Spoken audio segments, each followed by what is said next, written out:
Welcome into the Metal Bar and welcome to New Zealand to Herman. How are you, sir? Thank you. And this man over here, Sam, you've been here once or twice before because you're from New Zealand. Yeah, exactly. So yeah, no, I've been away for about 15 years or something. Actually, it's probably more, but I won't say more, otherwise I'll sound old. But yeah, it's always cool to come back. I haven't been back for 5 years actually now.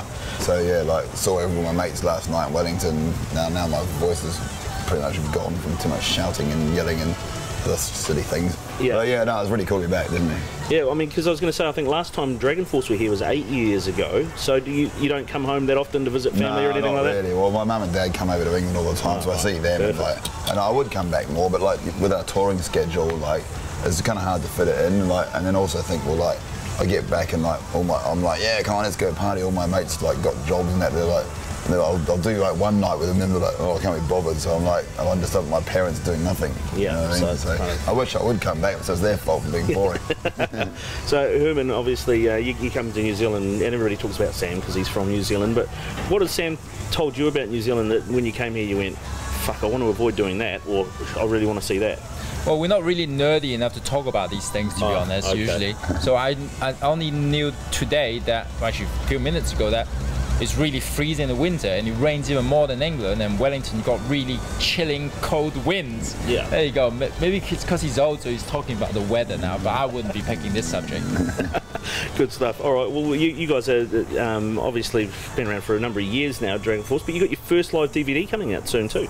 That's right, it's called In the Line of Fire, and it's filmed in Japan in the Saitama Super Arena, and we got like more than 10 camera angles, and we kept putting it together right now. It's almost finished and it looks really cool. So you know, it's our first ever live kind of DVD footage, you know, Blu-ray release. So I think the fans will be really happy to see it. Now, your latest album too, you've got a few guests on there. Matt Heafy from Trivium was one of those. How did it come about getting him to play on the game? I guess it was actually, was this your idea, but we were afraid to ask them? Yeah, we knew we wanted someone to do some kind of like rough singing, and like, cause we've always had that on the other records as well, and we were just like, oh, who could we get to do it? And we just sort of thought, well, like, thought of all these people, and we're like, who would actually could be bothered to do it that we knew? And we thought, oh, he would be cool because we like his voice, and we think he's kind of quite a good friend of ours. But we still were like, we still thought, oh well, I don't really want to ask him because he'll probably just either do it because he feels like he has to, or he'll just say no. And then like, so Fred goes, oh, I'll ask him, like, and he goes, oh, he said he'll actually do it. We're like, oh, cool. So that was that. You know, the reason we don't ask is if people ask us, we usually can't be bothered. Yeah, whenever everyone asks us to do guitars on the album, we're like, oh, sorry, man, I've got to like go on tour or something. Excuse me. Last thing you want to do after long tour is go back home and record more guitars. Play on someone else's record. Yeah. It's like, wow, like we haven't done, you know, it takes us 6 months to make an album. We don't want to do that again. Go back and record more guitars. Yeah. Well, speaking of making albums, I mean, you guys both play guitar, you both play lead, so how do you decide who's playing what lead where? How does that work? I mean, does it depend on who writes the songs, who gets to take the credit? How does that work? No, it's more like so say I write a song, for example, like I'll like write out I'll know that like in the middle there's going to be like 6 guitar solos on this one. I think that'll be kind of like the right amount for this particular song, and so I'll like write out the chord progressions, and I'll knowing that there's going to be 6, so I know, okay, there's going to be like 16 bars of that, then 16 bars of that, whatever it is, and then like once all the songs are written with that kind of in place, like the chord progressions there, and we just kind of sit down and like divide them up and say, okay, I think your style will be better as the first solo in this song, and then I think and like that's basically how it goes. And we try to balance it out to suit the song. It's not rather like, oh, I want to play this all the time and I want to be the coolest. We do try and think of what would sound better on the song rather than just to see who can like do the most wanking or whatever. Herman, you agree with that? Yeah, you know, funny enough, I just realized we actually have done once guest guitar playing. On when? BabyMetal. Oh yeah, true. Man, it was quite hard work. Yeah, that was hard work. That was so we did this song called Road of Resistance, which is a new song that just came out last month by BabyMetal. It took us a year. A year? A year. We started recording that not last year, but the year before that, in December, and we only finished in last year December. Yeah, it's just hard work because it's like, even though you think, oh, one guitar solo, that's only going to take 5 minutes. If it's on someone else's album, I mean, even with, well, same with your own. You want them to be really good. So you can't just like do a quick rush job. You know, you got to like, you know, and even on our own album, for me, it takes ages to write guitar solos, just because like you've done so many albums now, you can't repeat the same licks all the time, right? So you know, it gets really difficult to come up with new ideas that are still cool. So. Yeah, I mean. Yeah. So we did all the guitars on that song. So imagine it wasn't just a solo; it was just like everything, all the guitars. Yeah. So it took a long time. Because what's your take on BabyMetal? I mean, I know you guys have obviously played on it, and there's a certain amount of people, you know, in the metal fraternity that would go, well, it's kind of, it's like a Spice Girls of metal. It's a bit manufactured. But then, you know, I've seen other people like Dom from Metal Hammer who really defended it and said, look, there's some great musicians on this. This is actually some great metal. Where do you guys sit? I mean, the reason we did it is because we thought it would be actually an original combination, and they're doing something that is different from everyone else. And also some of their songs, which I was really surprised about, like it's quite similar to our style. It's like they got a few songs on the album that are quite power metal sounding. And like, if they didn't have them, maybe I wouldn't have liked it as much. But I was like, wow, this is really weird. Like in Japan, like the style of music that we played, like is so popular. So it's kind of weird. Like you would expect something like BabyMetal to be, like when I first heard it, oh, it's just going to be like Slipknot or something. But like it actually is really melodic, and so that's kind of what we wouldn't have played on it if it was like unmelodic and horrible. It was just because it was like I actually quite liked it when I heard it. I was like, yeah, why not? Yeah. Okay. Now I heard a rumour, Sam, that I have to ask you about, because you don't sound very well at the moment.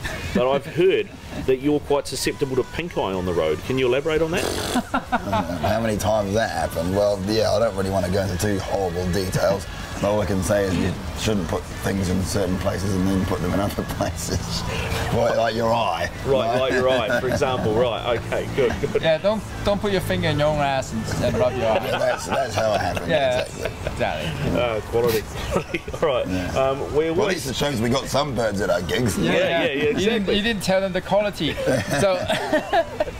Well, I think the quality is quite obvious, isn't it? You got pink eye. Yeah. We always tend to wrap interviews up with a quick 5, but because there's 2 of you, it's almost like a quick 10. So I'll try and do this as succinctly as we can. But first question: what was the first album, Herman, you were given or you were played that made you go, I want to play metal? And how did that come about? I guess the first one I got into that guitar-wise was Bon Jovi. Yeah. Slippery When Wet kind of album. Yeah. But that's how I got into guitar solos, actually. Yeah. Okay. And you, Sam? The first metal song I ever heard, I went, wow, it was like Aces High by Maiden.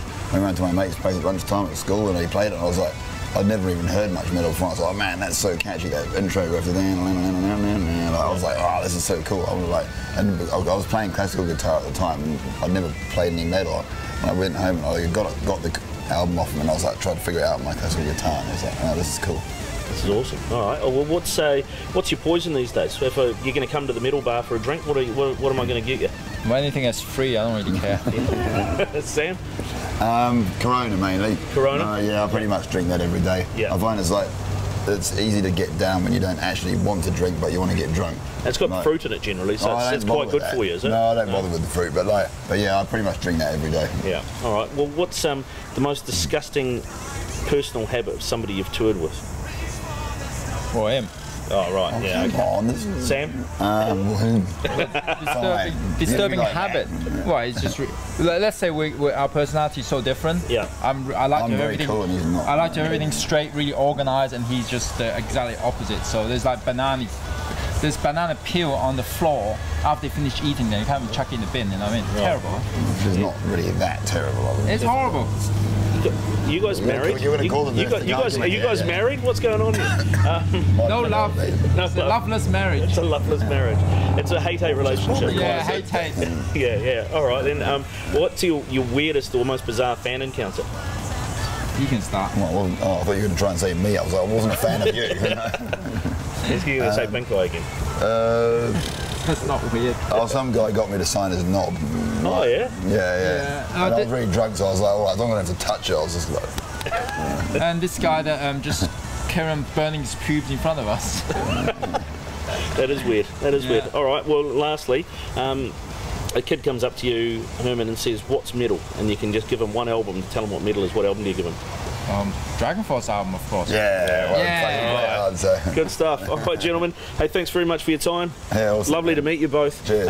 Enjoy your stay in New Zealand, and hopefully it's not 8 years before we see you back again. Yeah.